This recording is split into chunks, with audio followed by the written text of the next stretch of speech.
நம்ம லவ் பண்ண ஆரம்பித்தப்போ கூட பார்த்தீங்கன்னா ஃபினான்ஷியலாக நான் வந்து ரொம்ப ரொம்ப லோ. அதாவது பார்த்தீங்கன்னா நான் அவனை லவ் பண்ணுறதுக்கு கூட ஒரு 10,000 ரூபா தான் சம்பளம் வாங்கினேன்.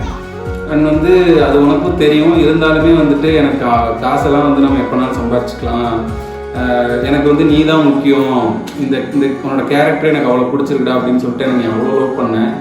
அண்ட் வந்து பின்னாடி எதுனாலும் ஃபினான்ஷியல் ப்ராப்ளம் வந்தால் என்ன பண்ணணும்னு கேட்கும்போது நானும் கூட இருக்கேன்ல, நானும் வேலைக்கு போகிறேன், நம்ம ஃபேமிலியை ரன் பண்ணிக்கலாமான்னு சொல்லி அந்த ஒரு தைரியம் கொடுத்து எனக்கு கொடுத்தது. இப்போ என்னை இவ்வளோ தூரம் வரைக்கும் கொண்டாந்தது வரைக்குமே இப்போ நான் ஒரு யூடியூப்பில் ஏதாவது ஒரு விஷயம் பண்ணுறேன்னா நான் கூட சேர்ந்து நானும் நிற்கிறேன்டா, உனக்கு எப்பவுமே ஒரு காம்ரேடாக நான் நிற்பேன் அப்படின்னு சொல்லிட்டு எனக்கு எப்போவுமே நீ ஒரு காம்ரேடாக இருந்திருக்க.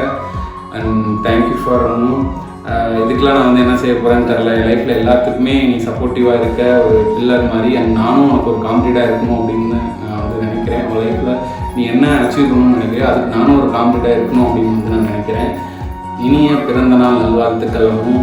இந்த லிரிக்ஸ் வந்து எனக்கு பாட்டு அந்தளவுக்கு வராது, பட் இந்த லிரிக்ஸ் வந்து உனக்காகவே வந்து எழுதின மாதிரி எனக்கு ஒரு ஃபீலிங். அது வந்து எனக்கு ரொம்ப கனெக்டிவான ஒரு சாங்.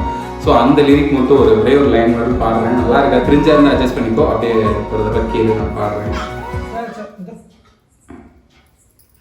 உன்னை தென்றல் தீண்டவும் விடமாட்டேன், அந்த திங்கள் தீண்டவும் விடமாட்டேன், உன்னை வேறு கைகளில் தரமாட்டேன், நான் தரமாட்டேன், நான் தரமாட்டேன் ரோஜா ரோஜா ரோஜா.